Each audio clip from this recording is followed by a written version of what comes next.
The Council of Nine, also known simply as the Nine, is a group of extraterrestrials that originated in ancient Egypt.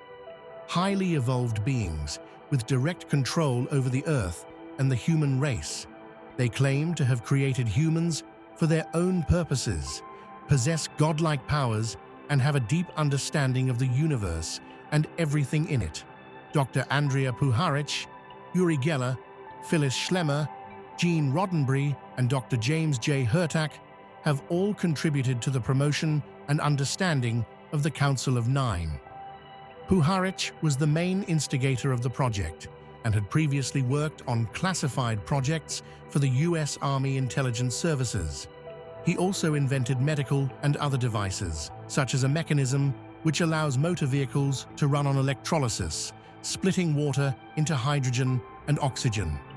Puharich's relevance to the Council of Nine ties in with his claims to have been part of a 1948 investigation into the military application of psychic abilities with the U.S. Navy's Project Penguin, which was a precursor to the better-known Stargate project. The U.S. Navy were looking to find out if psychic abilities or telepathy could be used to allow real-time communication between submarines while submerged. During this period, he became convinced that there was an intelligence of some kind in the universe, operating via various electromagnetic frequencies, and that human beings could make mental contact with it. The CIA, which was involved in setting up and funding the Stargate remote viewing project, took an interest in what people like Andrea Puharich, Uri Geller, and James Hurtak were doing. In 1973, Uri Geller was taken to the Stanford Research Institute for evaluation, and given the way in which the tests were monitored and controlled, the CIA seemed convinced that he was genuine. The Council of Nine has thousands of members worldwide, including scientists, politicians, and multimillionaire businessmen who help fund any costs involved in their projects. This included a member of the Canadian Bronfman family, whose immense wealth is tied to the Seagram Drinks Company.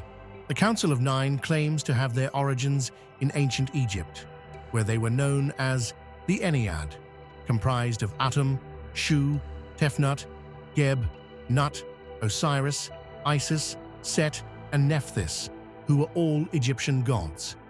The connection to ancient Egypt is extremely important in the affairs of the Nine, and their messages are usually received through various mediums who channel the information in a trance-like state. Professor Andrea Puharich was one of the first people to recognize the existence of the Nine, and he brought an Indian mystic named Dr. D.G. Vinod into his laboratory in Glen Cove, Maine, in an attempt to make contact with them. Puharich created the Round Table Foundation in 1948 to research anomalies found in paranormal phenomena and attained the services of several well-known contemporary psychics. When Puharich involved the renowned illusionist Uri Geller in his project, a different picture emerged. Puharich hypnotized Geller and asked him to get in contact with the Nine, and he reported that the Nine were in fact highly advanced artificial intelligences housed aboard a sentient spacecraft called Spectra. Puharich got the impression that Geller was intended to serve as an intermediary between extraterrestrials and possibly divine intelligences and the human race. The messages from Andrea Puharich reveal that there are several different races in the galaxy, all of whom are aware of the Nine and the Nine of them.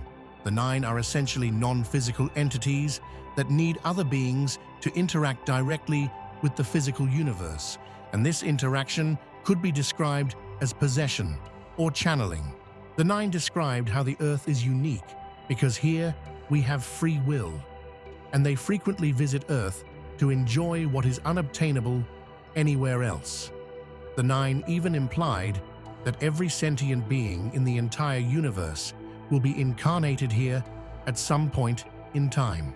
American medium Phyllis Schlemmer, who was brought in by Puharich, wrote the best-selling book The Only Planet of Choice, which gives an account of the messages she received from the Nine. Another member of the group assembled by Puharich was Gene Roddenberry, creator of the Star Trek franchise, and who later produced the spin-off series Deep Space Nine. Could the name of this series be a clue to his interest in the Council of Nine? Another fascinating aspect of the channeled messages was the revelation that back in prehistory, there was an existing population on Earth, the people of Africa. They were used as a control group against which to measure the success of those created by the Nine. However, the experiment did not go as planned due to interference with the gene pool from which the new race were created. This interference came from beings who originated in the Pleiades. They were called the Others and seemed to equate with the followers of Satan or the Beast. The Nine also suggested that Earth was a battleground between the beings from the Pleiades and the Nine, or whichever entities they chose to inhabit at the time. Dr. James J. Hurtak, a social scientist, linguist, futurist, and author of the influential book The Keys of Enoch, was also involved in the interactions with the Nine. Hurtak's book is particularly relevant to the Nine and their teachings as it deals with higher states of consciousness and explains how the human race is directly connected to a higher evolutionary structure of universal intelligence.